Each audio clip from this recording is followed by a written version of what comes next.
Today I want to show you how to make what has become one of my favorite stains to do. It's a real simple homemade stain. Uses some real cheap white vinegar, instant espresso coffee grounds, single steel wool pad, and then a mason jar. And I mix all this stuff up, which I'm going to do for you here in just a second. Let it sit for a week or two, and the steel wool will break down with the vinegar. And between the steel wool, the vinegar, and the coffee, you get just a real cool, deep, dark brown kind of a stain. And I've been using it for a lot of my palette projects over the last few years. And so I'll link some pictures at the end of the video here so you can see those. But super simple, and I've got some examples that I'll show you here in just a second. So let's get going. So I reuse my mason jars. I go through a lot of this stain. I'm getting ready to do a huge cabinet project, and in that project I've got 25 different doors and drawer fronts for it, so I'm going to be going through a lot of this stain. I've also got another custom bed project that I'm going to be doing, and again that's probably going to have another 12 doors on it or something like that for storage below the bed and in the headboard. So with the steel wool, I like to get the fine steel wool. I feel like it breaks down a little faster, but I'm just kind of opening it up a little bit, and once I've got it opened up, I'm just going to stuff the whole thing right down into the mason jar, and then I'm going to fill up almost all the way. I don't want to go all the way, learning the hard way. This will cause a reaction over the next couple of hours, so you don't want to fill all the way up because you don't want it to bubble up and overflow. So again, just simple cheap white vinegar, one steel wool pad, and then I'm going to use probably about a teaspoon or two, or excuse me, a tablespoon or two of the instant coffee grounds. And that's as easy as it is. Just cap it up. I'm going to shake it around a bit. You can see that coffee's already turning that vinegar a nice brown color. And then over time you're going to get the reaction with that steel wool dissolving into the solution of coffee and vinegar. So once I've got it mixed up real good, I'm just going to back that cap off and let it breathe a little bit. And in another week or 2 weeks, all that steel wool is going to be broken down.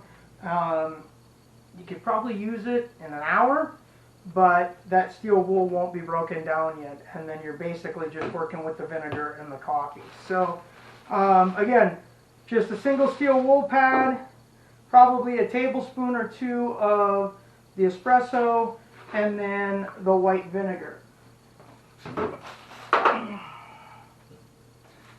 This is a batch that I made up about 2 weeks ago, and the steel wool is completely dissolved now. And because I use this so often, I go through a ton of it. And I found that I can keep a couple gallons mixed up, and then I'm just continuing to add to my last batch with every batch that I make.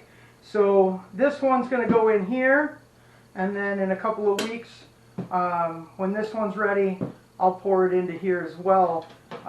But next week, probably going to go through the better part of this bucket here. And so in the bucket here, I've got probably about 1.5 gallons of the mixture, and you can see sometimes that steel wool will settle out a little bit, so giving it a quick mix always helps.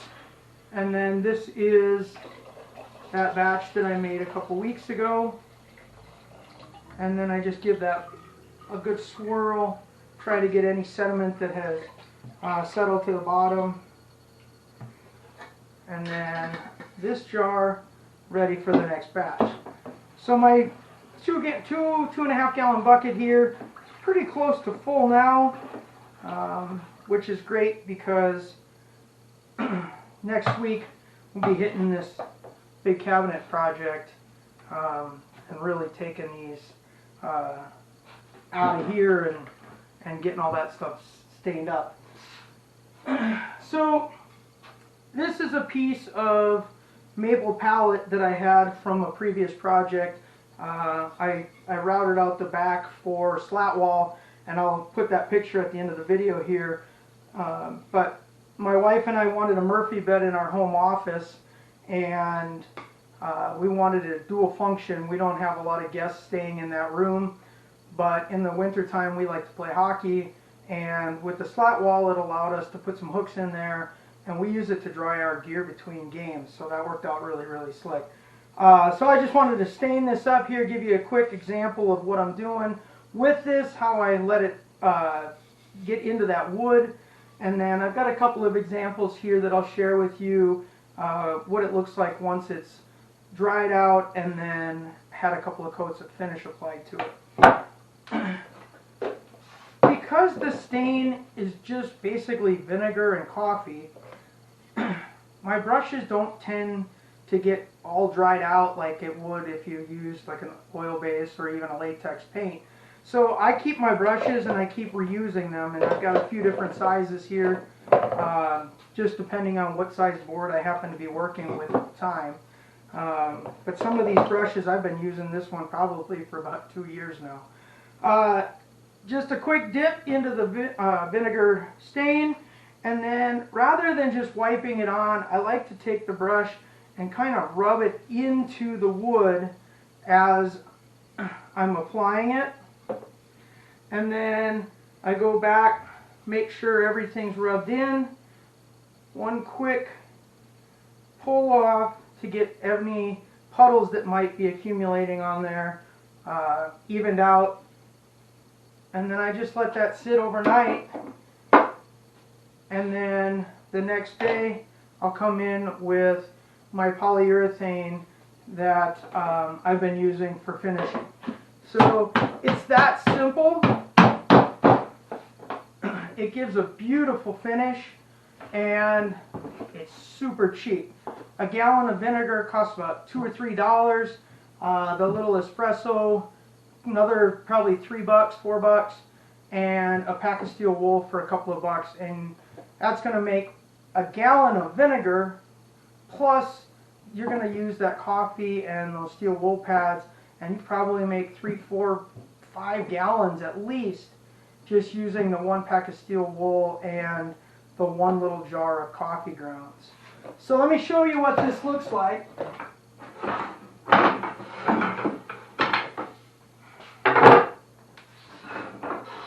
I made these samples. Again, most of these boards are pallet boards. You can see here to my left, I've got piles and piles of pallet boards. I've been doing a lot of custom cabinetry and furniture using the reclaimed pallets. I've got a great source for some really nice, clean hardwood pallets, almost completely maple, a few oak and maybe some ash boards mixed in with it, but for the most part it's just been just really nice, clean maple. So this is one of the maple boards, and you can see what that board looks like unfinished, and then this is what it looks like after the stain has dried. And then I've got 1 coat, 2 coats, and 3 coats of a Helmsman spar varnish made by Minwax, and that can looks like this here. And I typically use a satin finish on all of my furniture projects. It gives it a little bit of sheen, but not a lot to really get the light to bounce off of it. So again, just an unfinished with the stain, and then 1, 2, and 3 coats with this spar varnish. This is the same stain, the same varnish, but on a piece of oak versus maple. The oak tends to take the stain a little bit darker, Fir will take it a little bit darker. That vinegar reacts differently with the fibers of the wood to kind of make it a little bit darker. Some of the oak I've stained has almost gotten black. Really, really pretty though. This is, again, another piece of the maple, but instead of using the spar varnish here, I used just a standard oil-based polyurethane. And the difference between the two maple pieces, the top one being the spar varnish, the bottom one being just the polyurethane, not a whole lot of difference. I choose to use the spar varnish most of the time just because if I'm doing a tabletop or something like that that has a chance of getting wet, that spar varnish is an indoor-outdoor and it holds up to water and things like that. This is a piece of pine, again with just the stain, 1, 2, and 3 coats of the Helmsman spar varnish. This one did not take it as dark as the regular oil-based poly and the spar varnish, but if you leave that out in the sun prior to the varnishing, the wood tends to darken a little bit and gives it another deeper, richer color. This piece here is a piece of the maple. Again, it's that slat. You can see how this is drying now. That maple slat that I did, and again, the dried varnish, or excuse me, the dried stain, 1 coat of varnish, 2 coats of varnish, 3 coats. But this one I tried with a water base. And this is just a Varathane water-based, again, satin, polyurethane. The beauty of this, it dries quick and it's water cleanup. These are both mineral spirits cleanup, so it tends to be a little bit more of a challenge for cleanup. This one, polyurethane, dries real quick and you can get 2 or 3 coats on it pretty quick within a day or two. These I typically let dry overnight before I get into that second or even that third coat. All of them I recommend doing a quick 220, 320 grit sandpaper in between coats. It smooths it out, it gives you a smoother finish, but it also gives that next coat something to adhere to when you're staining or varnishing. For the project that I have coming up, I'm going to be working with a lot of the pallets you see over here to my left, and most of these boards here are maple, so I'm looking at probably getting a finish that's going to be a similar color to this when I'm doing my doors, although I will be using and mixing in some pine for door frames and some stuff like that. So it's great because between the different types of wood, maple being on the top, pine in the middle, oak on the bottom, you get a variation of coloring, and I just love the way that this turns out when it's all finished up. So as I get into my cabinet project and I'm doing a lot of the cabinet doors, I'll be using a sprayer, and I tend to use just a cheap Harbor Freight sprayer. I've been buying these sprayers from Harbor Freight. I usually get them on sale for about $10 to $12, and at that price, once I'm done spraying the oil base, it isn't worth buying paint thinner to clean these up at that price.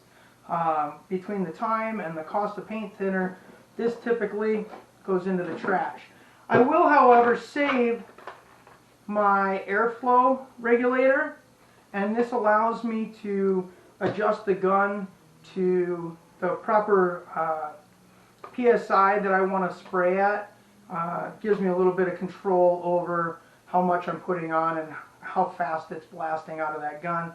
And then I've been using some of these filters to try to catch moisture that might be in my air hoses. So between these three, I think I've got probably about another $15–20. And then these I'll pull off and I'll reuse them at least once or twice with the filter, and the regulator I just keep going until I can't read it anymore with the overspray. So really a slick way to go getting all this stuff done. I'll do probably close to 50 cabinet doors over the next couple of weeks, and I'll probably use one sprayer, probably use a couple gallons of my stain. I'll use a couple gallons of the Helmsman just because I like that nice dark finish. And it sprays pretty well with just a little bit of paint thinner to thin it out when I'm spraying. So a couple weeks this one will be ready. A couple gallons to keep me going until then. And I hope you guys understand how much I love this product that I've kind of created. And again, I'll link some pictures here and show you some of the projects that I've done over the last few years. You can get an idea of what that stuff's going to look like as you get using it. So hopefully you enjoy it and you like it as much as I do. So stick around for some more videos, and I'll be working on these cabinet doors the next couple of weeks. So stay tuned for that. Thanks for watching.